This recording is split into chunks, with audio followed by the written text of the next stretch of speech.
The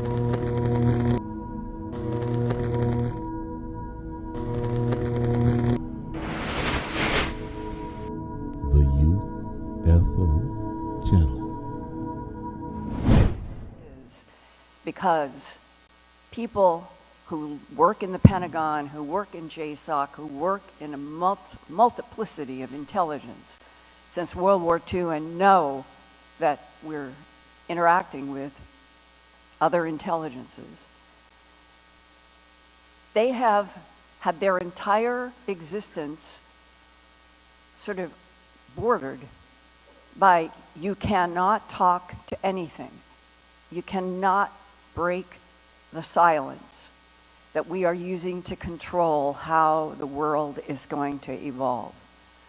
And that's why I have felt in these 44 years, starting with the animal mutilations, that it is like trying to crack open a seashell, crack open some sort of nut, trying to get to what is the true meat on the inside.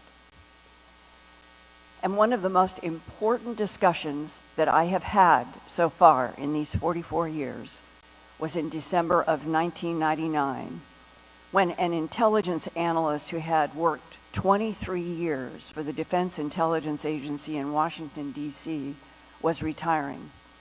And one of his colleagues worked inside the World Bank and had met me at a UFO conference in San Francisco, where he talked with me frankly about how his job was to monitor Earth's barter system for signals of extraterrestrial influence. He wanted me to meet the retiring DIA analyst, and he organized a meeting for the three of us on the Potomac River south of the White House and the U.S. Capitol. The DIA analyst had selected a location near lots of large boats, and as we sat down, he said, looking up at the sky, quote, "I don't think our satellites can penetrate this white noise," close quote, referring to all the noisy boat engines on a Sunday afternoon in the Washington, D.C. Potomac River area. We ended up in a 7-hour-long discussion. I was not allowed to record, and it stopped only because our bladders could not go any longer. Right at the beginning, the DIA analyst said, quote, "Linda, my job in the DIA for the past 23 years has been to monitor and analyze the presence here on Earth of 3 extraterrestrial civilizations that have been in competition and conflict with each other for at least 270 million years. And our government has proof." And when I asked him what the proof was, he looked at me sternly and he said, "If I told you, both of us would be in physical danger." He specified tall blonde humanoids, tall reptilian humanoids, and smaller android and biological AI grays. Further, he said that each alien group had bases on Earth in different locations. The tall blondes, he said, preferred to go down into the Earth, beneath the bottoms of oceans, seas, and lakes, where the above water insulated them from Earth's surface life, that they genetically manipulated and studied. The reptilian humanoids, he said, liked hotter temperatures and focused on the deserts of the Middle East. And then the smaller grays were a mix of biology and artificial intelligence, and they preferred to base literally inside of mountains such as the Himalayas. And he completely agreed with the document I was shown at Kirtland Air Force Base in Albuquerque on April 9, 1983, when I began working on a film documentary for Home Box Office to be entitled UFOs, the ET Factor.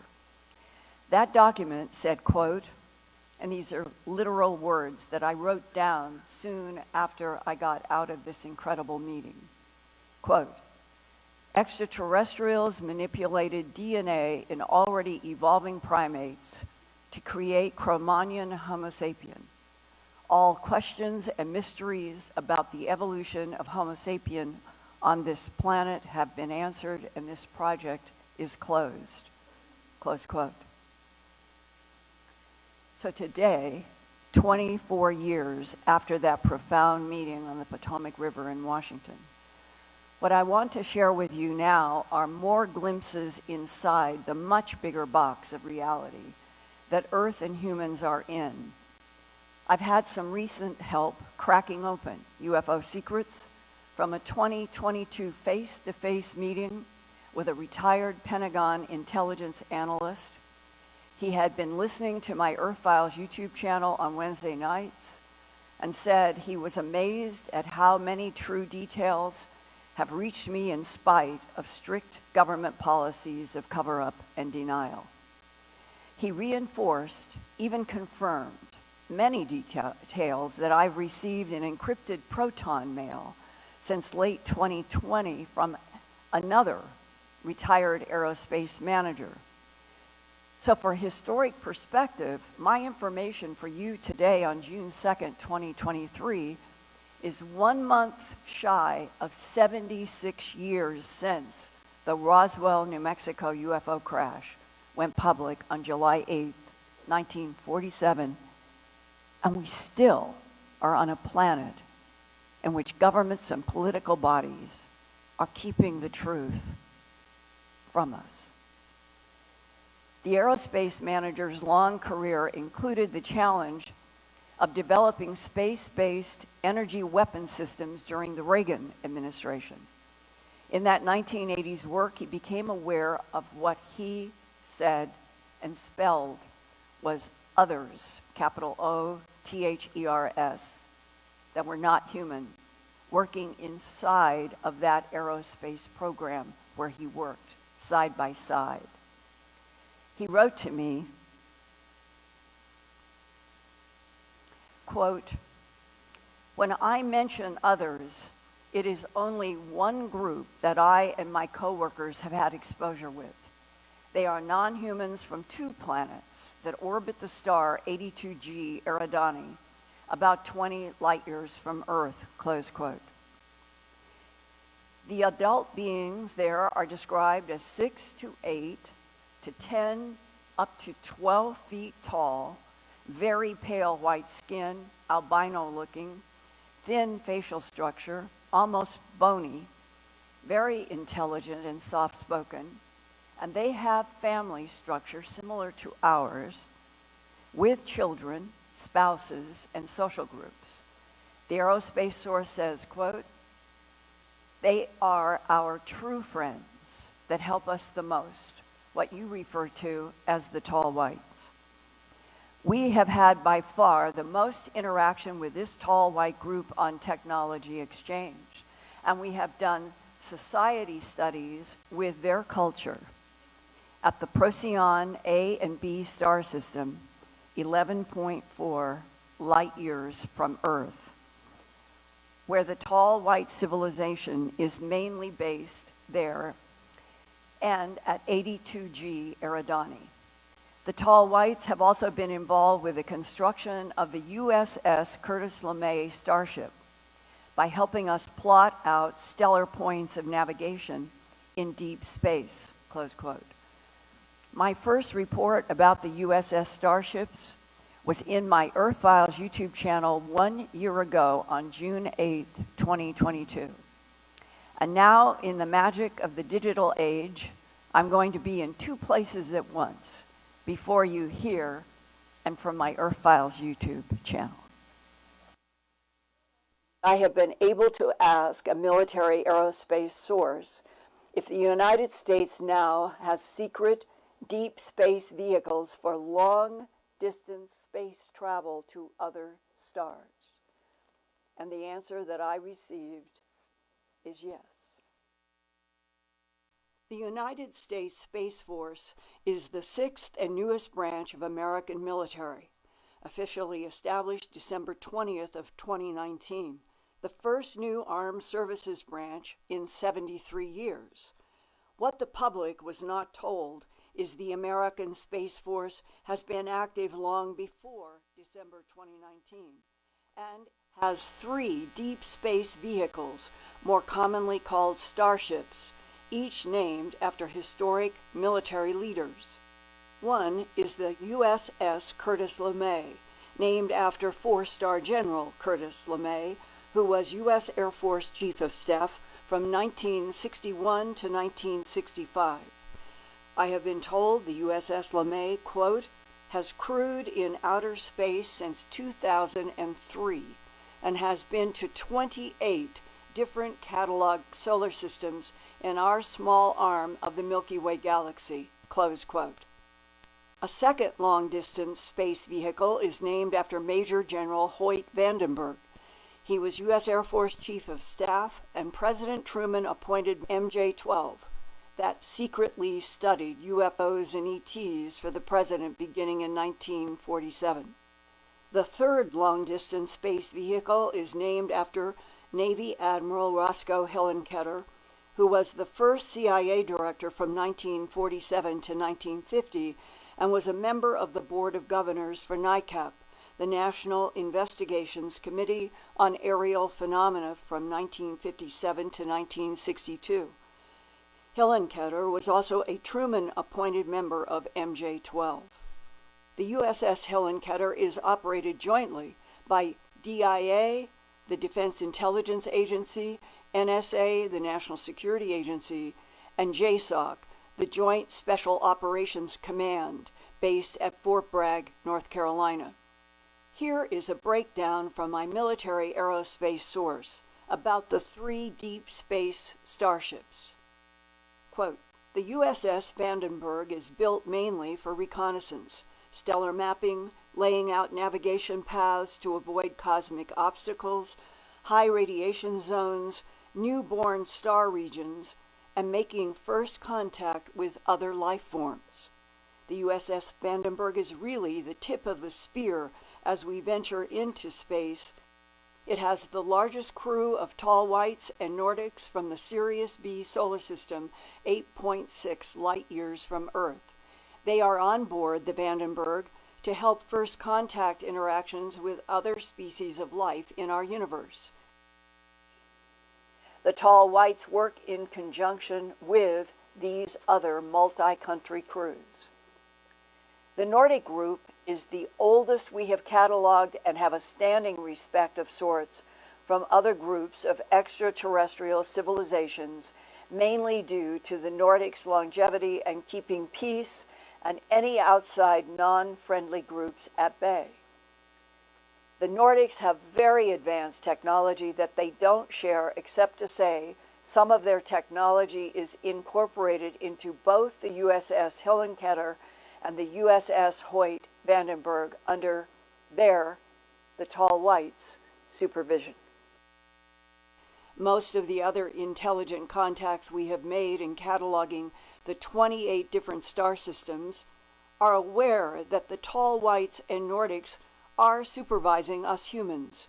The Tall Whites and Nordics do not tell us where to go or where to look for other civilizations. They only monitor our activity while being on board our spacecraft, close quote.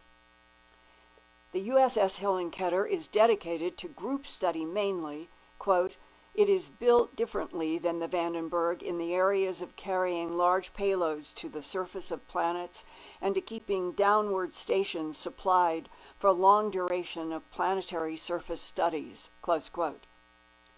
The USS Curtis LeMay has been able to crew in outer space since 2003 because it is a U.S. deep space vehicle capable of deep quantum tunneling protocol, or DQTP. That's the physics of tunneling through space-time with Alcubierre warp drive to explore in other solar systems. Deep quantum tunneling might reduce travel time of, say, 50 light-years down to only 5 Earth days of travel.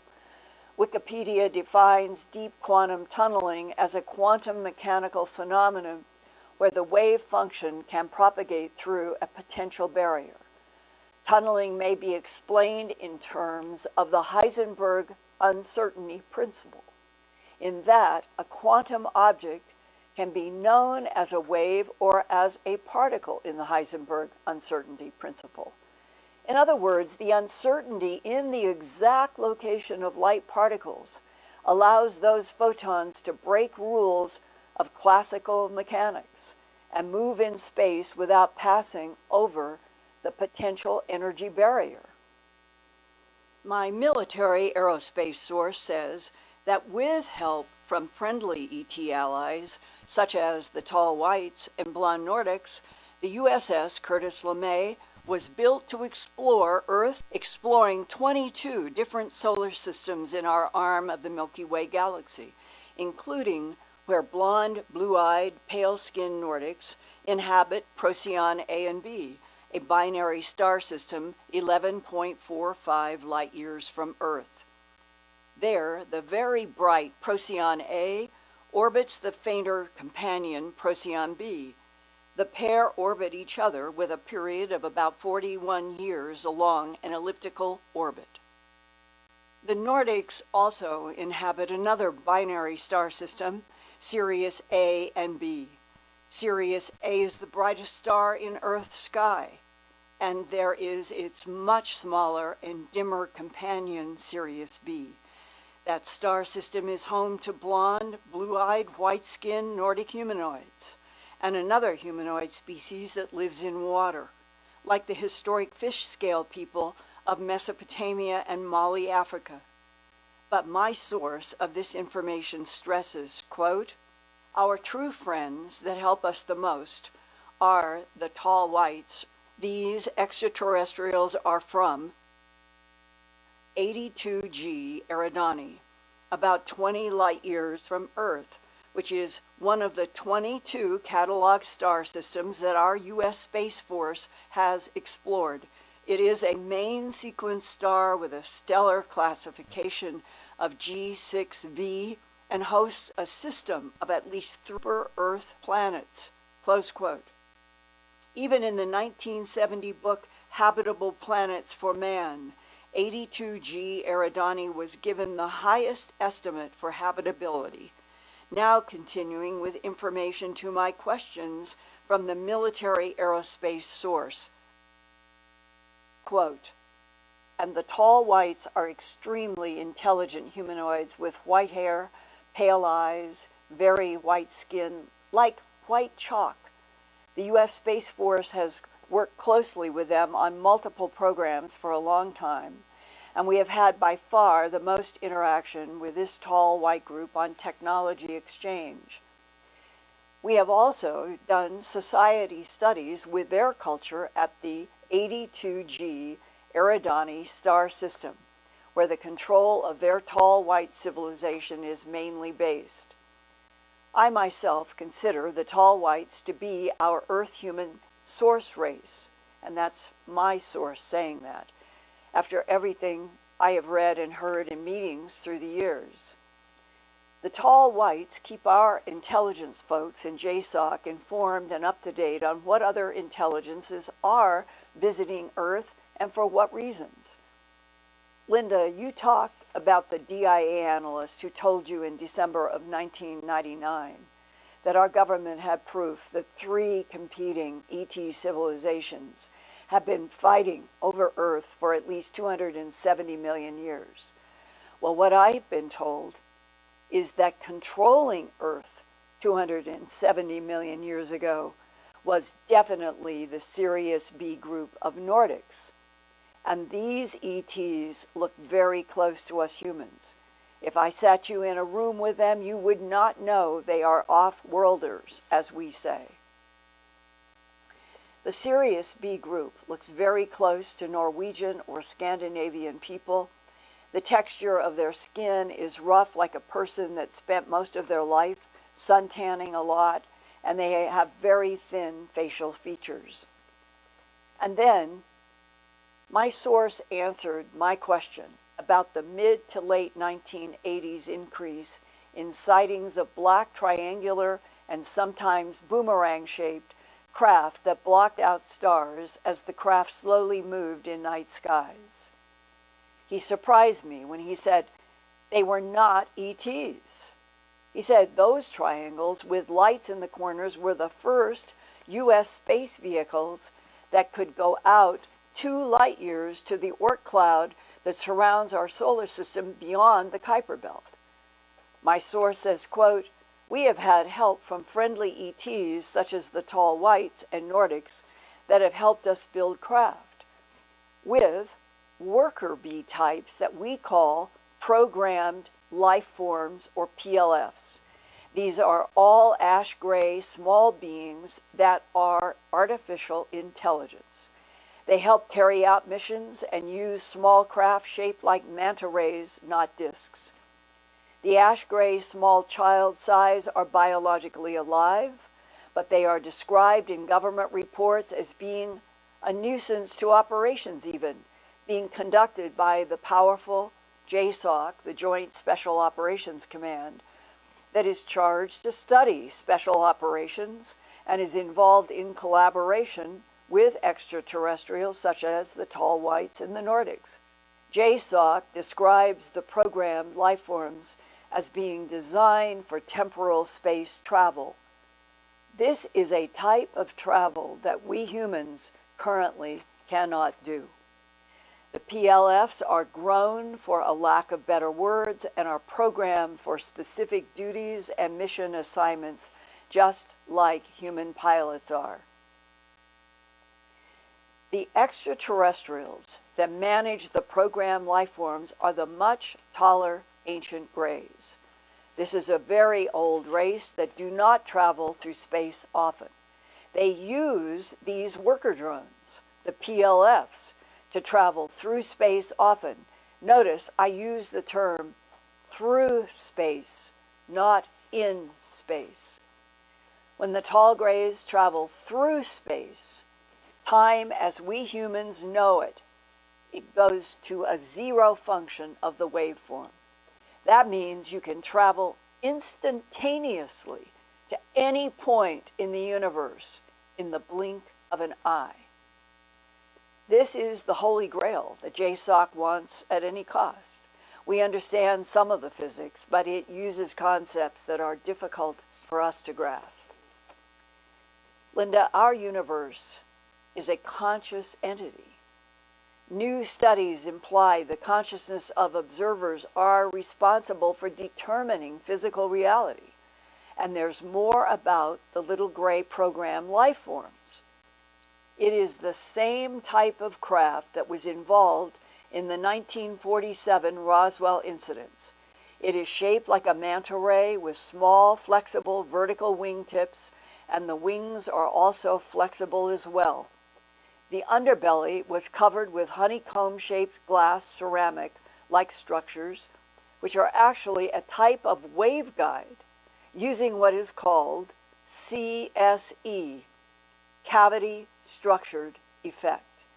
The waveguide underbelly works similar to the way a waveguide works in a household microwave oven. Cavity structured effect is a key to understanding how these manta ray craft fly and levitate so quietly. And it was a U.S. Army sergeant who shipped to Art Bell and me in the spring of 1996 6 metal pieces like this one in this photograph. And he called me, the Army sergeant, called me en route to Iraq in the summer of 1996 to tell me that his grandfather was assigned to an Army security unit ordered to surround and protect a crashed UFO shaped like a manta ray that came down near White Sands Proving Ground, New Mexico, probably in the year 1949, not the classic 1947 that was in the Roswell Daily Record. This is 2 years later. The grandfather told his grandson that the bottom of the wedge-shaped UFO glowed for several hours, and that provoked the grandfather in his security duty to pull off some of the glowing metal pieces from the bottom of the craft and eventually gave them to his grandson in a cigar box. After the grandson sent the strange metal pieces to us at Coast to Coast AM radio to investigate, I would learn from a Michigan University lab that the metal was made of very thin, 1 to 4 micron thick, pure black bismuth layers sandwiched between 100 to 200 micron thick silver alloy layers that were 96.4% magnesium and 2.4% zinc. I would also learn from a physicist who had worked on this exact same layered metal at S4 Area 51 back in the early 1970s. And he said that it was an outer skin of a manta ray-shaped UFO that worked in parallel with another skin inside that UFO craft. That inside skin was pure aluminum with iridium atoms strategically placed in subatomic manipulation so that the combination of the outer skin of bismuth, magnesium, and zinc and the inner skin, pure aluminum with iridium placed specifically at the subatomic level in order to allow the manta ray craft to move point to point in distance and in time. Distance and in time. Further, my aerospace source has explained that the main component to achieving nullification of gravity is the bismuth metal. Bismuth is the most diamagnetic of all elements on Earth. That means it resists magnetic fields. So bismuth is one of the most important metals used in the manufacture of these extraterrestrial craft.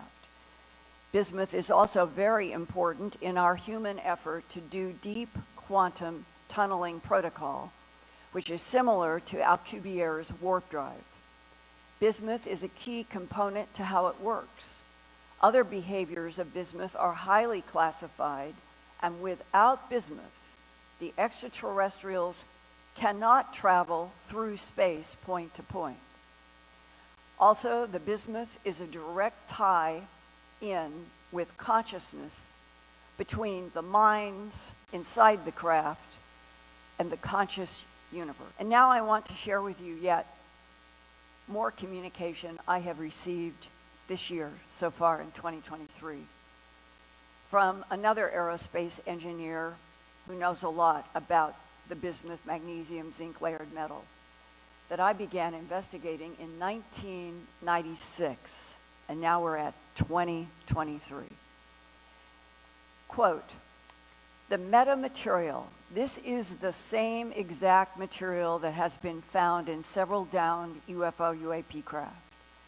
The issue has always been the iridium layering at the subatomic level and how to achieve it at the subatomic level in the fashion that we find in recovered samples. The we meaning humans have been able to confirm, but they don't know how to do this. What is the iridium reference about? Back in 2014, at a conference like this one, I was approached by a physicist who told me he had worked at S4 Area 51 on a large piece of the bismuth, magnesium, zinc UFO skin. He said the one that he worked on was 6 feet by 3 feet. He also worked with a pure aluminum skin on the inside of the UFO that interacted with the bismuth, magnesium, zinc outer skin. And he said they discovered that the pure aluminum inner skin had these subatomically placed iridium atoms, and that this, the way they were placed intelligently at the subatomic level, then allowed that craft with the operative ETs using mind and matter connection to jump point to point through space and time. On Earth, we know iridium as a hard silvery metal of the platinum group. It is the second densest metal, almost as unreactive as gold, with a very high melting point. And iridium is one of the rarest elements in the Earth's crust. It is believed to have arrived in the same meteor that killed the dinosaurs 65 million years ago. And my aerospace source continues about the manta ray-shaped UFOs, talking about that the parallel of the metallic skins do allow jumps through space and time, which we humans so far do not know how to manufacture. The aerospace engineer told me, quote, "We can achieve flight capabilities without the iridium, but we cannot achieve the bullet-like speed instantaneously as witnesses report about UFOs. It is the iridium that allows a specific gravitic coupling to take place when energized by microwave radiation at a resonance frequency of 1.6 gigahertz in the meta-layered metal material sandwich of the bismuth, magnesium, and zinc." And if some of this seems dense and hard to understand, I felt that it was valuable for you to hear actual quotes given to me in documents and verbal conversations since at least 2014. Our government knows a lot, but they can't reproduce without the help of the ETs. And here was a very interesting thing that I learned just in the last 2 or 3 months. It is Los Alamos National Lab in Los Alamos, New Mexico, that was the very first to successfully achieve the atomic layering of iridium in 2003. Later on, the new iridium layering built into the hull of skin was applied to a tic-tac hull, yes, the white round ones, or oblong ones, the tic-tac hull, and it was one in which the hull was made of bismuth and very pure aluminum and zinc and a specially treated magnesium. So we are trying to work our way through now, from what we're learning from the tall whites and the Nordics, how we can begin to construct something that would work like their craft, but the beings are not giving us the direct ingredients and doing it for us. We are being forced to continue to study and try to do this on our own. And one further quote: "The treatment of these materials in this manner gives us the ability to produce never seen before effects, such as," and this is really an important one, Lou Elizondo has talked about this, "eliminating momentum inside the craft." We think of being in a car, and if the brake were jammed, we might be crushed against the window. Or if you're in a plane and there was a sudden acceleration, we might fall to the floor or have some kind of inertial interaction inside of a craft.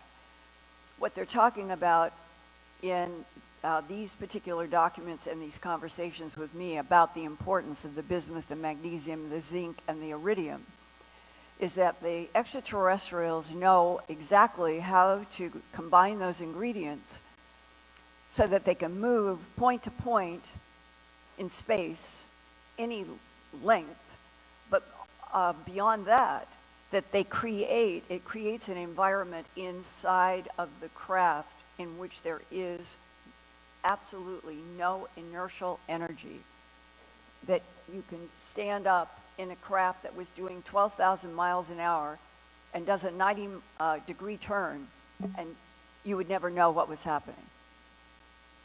And that, as it's been explained to me, are these many observations of seeing something on radar that's going at 12,000 miles an hour, stops on a dime, and then shoots up straight vertically. It is these ingredients put together that allows this kind of interaction with the matter world and the universe that we humans are still trying to learn how to do. This star, 82G Eridani, eventually I think you will be hearing more about it in the public, and I think you'll be hearing more about TRAPPIST-1. And as you can see in the map where the arrow is, it's essentially, quote unquote, sort of right below where our Earth solar system is, but 20 light years away. And 82G Eridani is a main sequence star with a stellar classification of G6V. 90% of all stars in this universe fuse hydrogen to helium in their solar cores. A G-type main sequence star, such as G6V here, will fuse hydrogen for approximately 10 billion years and then turn into a red giant to die. Our own sun is a G2V, which is yellow-white in color with a luminosity class V, which means it is a hydrogen-burning main sequence star that will also die in about 5 billion more years. This solar system will then be gone. The 82G Eridani solar system, 20 light years from Earth, has at least 3 super-Earth planets around its main sequence yellow sun and has a high estimate for habitability. And notice close to the left of 82G Eridani are the famous bright stars Sirius A and B. And there's a notation from my aerospace source that Nordic ETs and water-living humanoids inhabit the Sirius solar system. And that information echoes UK professor Robert Temple's book, first published in 1976, entitled The Sirius Mystery, that describes a Western African Mali tribe's information about Sirius A and B even before the star was first discovered in 1862. And Professor Temple asked, quote, "Was Earth visited by intelligent beings from a planet in the system of the star of Sirius?" Close quote. Professor Temple investigated the Dogon tribe in Mali, West Africa, that even had a specific dance that they performed all about humanoids from the star Sirius coming to Mali long ago. The tribe even had accurate information about the sizes of Sirius A and B and their orbital cycles. Further, the tribe said that some beings from Sirius came to Mali covered with scales like fish, and the tribe called them Nomo. The word Nomo is derived from a Dogon tribe word that means to make one drink. And Nomos were also called masters of the water, implying they were amphibian humanoids. But my source also knew from communications with the Nordics and the Tall Whites that Sirius also has blonde, blue-eyed, Nordic-type extraterrestrials who have been at war with reptilian humanoids for millions of years. In this star map, you can see that right above Sirius A and B is the star Rigel, which has the notation that it is now inhabited by reptilians who allegedly took over the Rigel solar system at the foot of the Orion constellation after a real Star Wars that caused the Nordics to leave Rigel to the reptilians. This is information drawn for me and related to me by a person who worked high-end aerospace for a very long time. The Nordics allegedly were defeated by the reptilians and went to the Procyon A and B solar system, where they still dominate to this day. So these tall reptilian humanoids now allegedly control Rigel, where tall, blonde, blue-eyed Nordic ETs had to leave after battles to resettle in the Procyon A and B solar system. The Nordic species are sometimes referred to as multi-world species, like the tall whites and the original orange grays, because they started life on one particular planet and evolved into populating other planets and regions of space, sort of like what the Earth is now reaching out in the near future, I think, and we will become at least a 2-planet civilization in this solar system, as with Mars. The tall whites also have a base inside the largest moon in our solar system, that is Ganymede, which orbits Jupiter. My military aerospace source says the tall whites and Nordics have been working with American aerospace operations for a long time and are considered allies of us humans on Earth now, and that their vested interest is in our survival, my source says, because the tall whites and the Nordics have worked together in genetic manipulation experimentation on this planet Earth for 278 million years.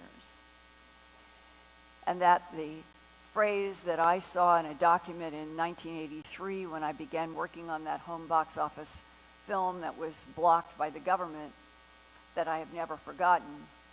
It's so important. These extraterrestrial biological entities manipulated DNA in already evolving primates to create Homo sapien.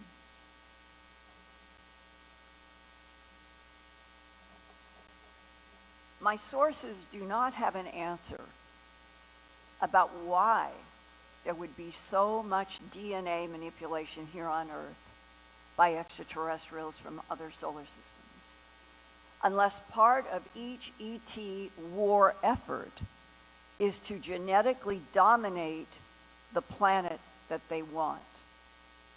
And I know in private discussions that one of the biggest concerns inside of JSOC today, even though I don't have a document, I've had a discussion, is that there are a threat in the insects, the tronoloids that were introduced to Ronald Reagan as being the greatest threat to our solar system back when he was elected president in the early 1980s. And that we have had deep concern about what those insects could do. And part of the discussion was understanding that the grays, the tall whites, the Nordics, the insects, the teal blues, the list goes on, that there really is competition for certain planets. Genetic domination of planets is a way of politically taking control of various solar systems. Even ancient tall grays that inhabit the Epsilon Indi system in our interstellar neighborhood like to use Earth as a laboratory for making all kinds of life forms. And this is information that I went into great depth with the military aerospace source about the whole issue of what motivates all of the genetic manipulation for millions of years, and that what we do not have any perspective on is what a perfect planet this Earth has been in the last 278 million years for tremendous numbers of genetic manipulations and creations of all kinds of life forms. And that is why some military and intel people say the ETs consider Earth to be a laboratory. Here is a sketch of what these hostile insects called the tronoloids, who inhabit a solar system of Epsilon Eridani, about 10.5 light years from Earth, so they are much closer than the tall whites, which are 20 light years in 82G Eridani, but all within what is called our interstellar neighborhood. And my aerospace military source knew all about the briefing for Reagan when he was newly elected US president and was given a briefing at Camp David on March 6th to 8th, 1981 by CIA, DIA, and SA analysts who introduced the president to 5 different ET species and the threat of the hostile insects on Epsilon Eridani. This transcript excerpt from the Reagan briefing in the SERPO material is found at SERPO 27A, and it is the CIA, DIA, NSA briefing about ETs for President Ronald Reagan. And it starts with CIA Director William Casey. Okay, give the president the names, caretaker, of the ETs he's referring to. And the caretaker says, okay, thank you, Mr. President. The 5 species are called EBENs, which is an acronym for extraterrestrial biological entities, archeloids, quadloids, hepaloids, and tronoloids. These names were given to the alien species by the intelligence community, specifically by MJ5, who worked with a biophysicist named Emmett Chappell at Goddard Space Flight Center in Greenbelt, Maryland. It is Mr. Chappell, who has passed, who was responsible for the names that they gave to the ETs. The EBENs are friendly, the tronoloids are the dangerous ones. We call the hostile aliens simply that, hostile alien visitors. MJ12 placed that code on them back in the 1950s.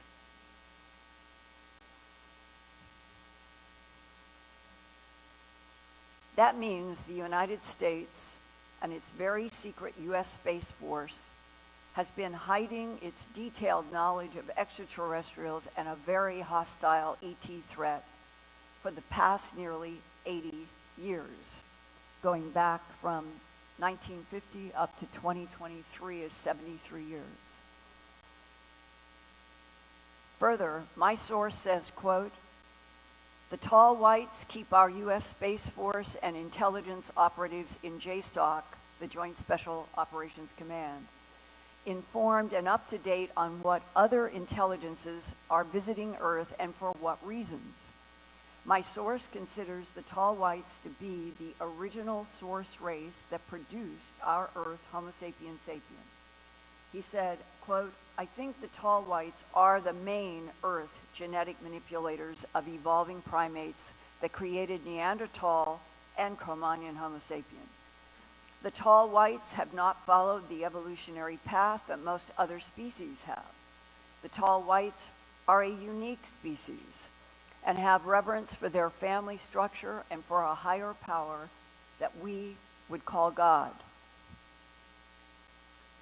He also mentioned the defense intelligence analyst who told me in December 1999 that our government had proof that 3 competing ET civilizations had been fighting over our planet for at least 270 million years.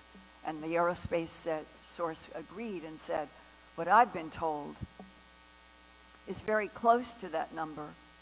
I was told 3 different ET civilizations have been fighting over control of Earth for 278 million years.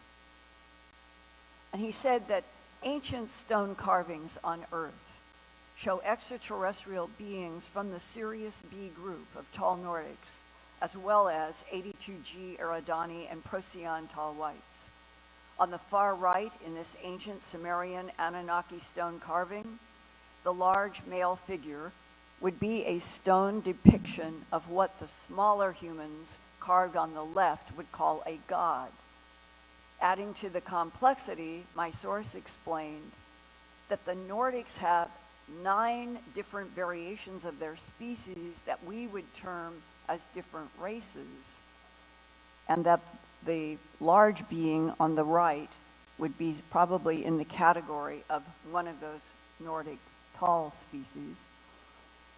And that, according to my source, Earth has had many genetic upgrades through time, and humans are a blend of 3 primary ET sources, which might be why this 52-foot-long Book of the Dead hieroglyphic papyrus, made public earlier this year of 2023 for the first time, shows different skin colors, several different skin colors, on Egyptians above the wall of hieroglyphs.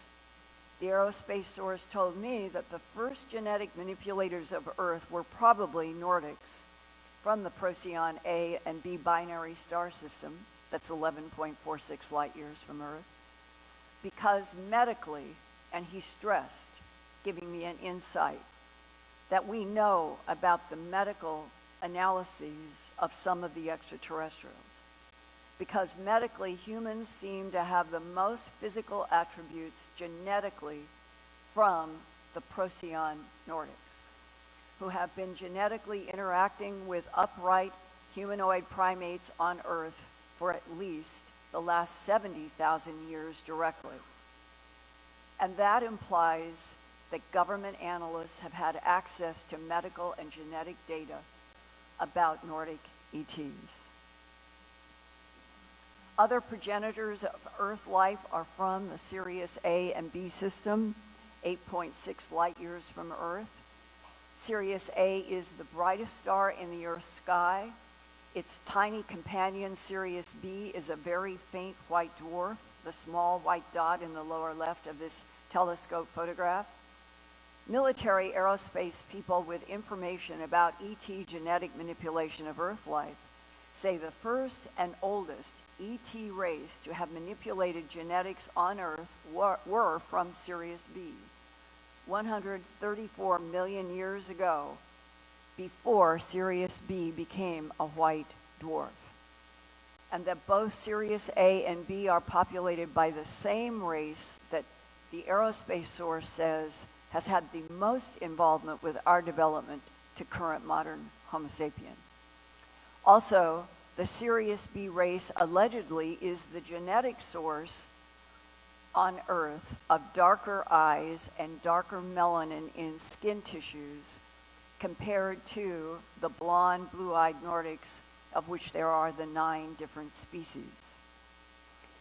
And the Sirius extraterrestrials are allegedly the ones that built the Sphinx and obelisks and pyramids of ancient Egypt.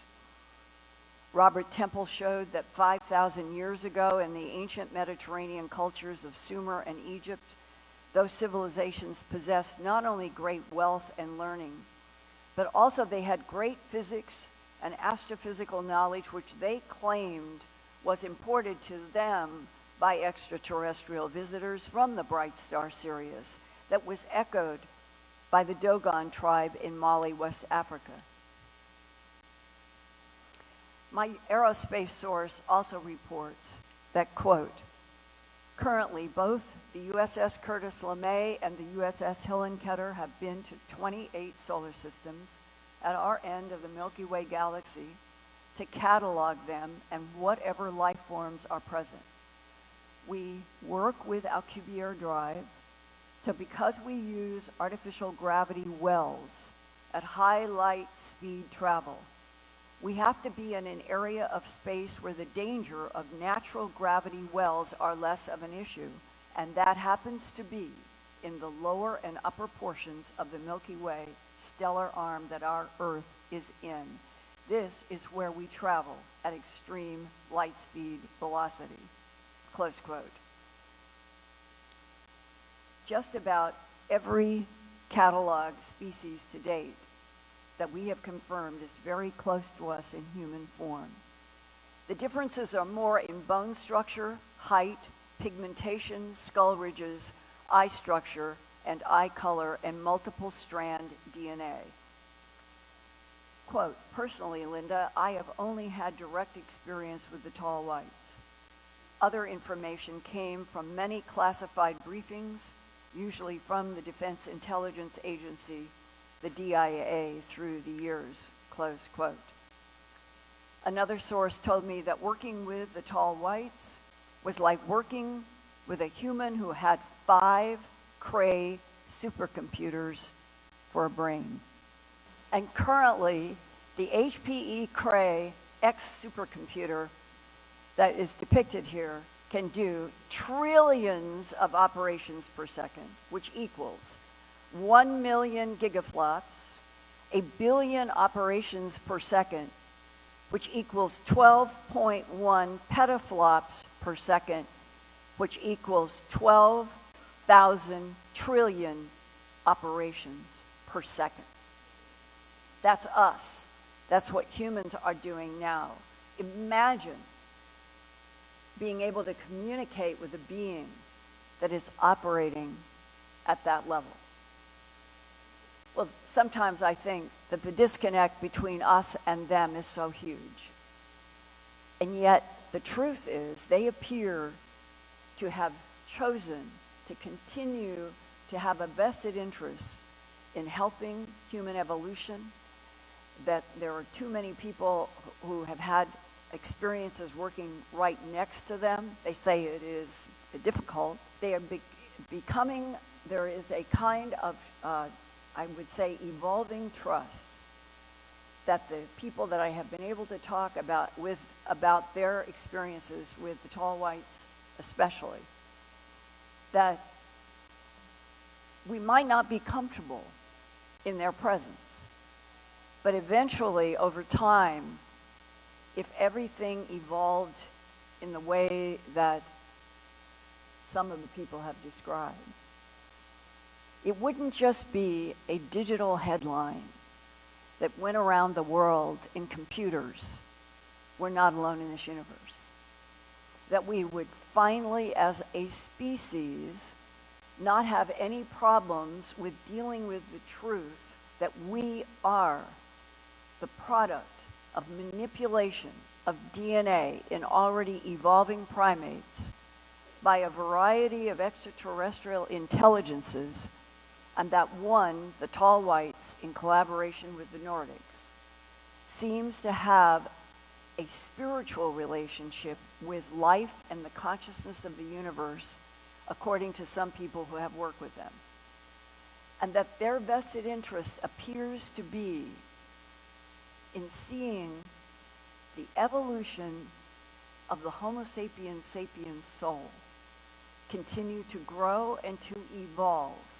That is what the tall whites are interested in.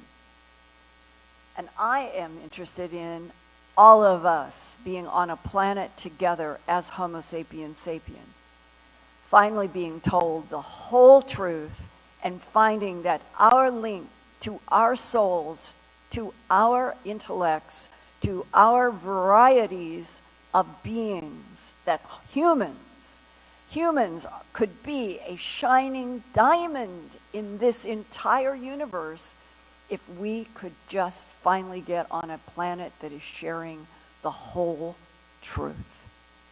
Thank you. The UFO Channel is asking the public to send in their UAP videos to be displayed on the UFO Channel. With your contribution, you will be helping us bring full disclosure from the government about the alien presence on Earth. Don't forget to write a comment, and don't forget to push the like and subscribe buttons for the UFO Channel. Regardless of what any publication or anyone says, only the truth matters.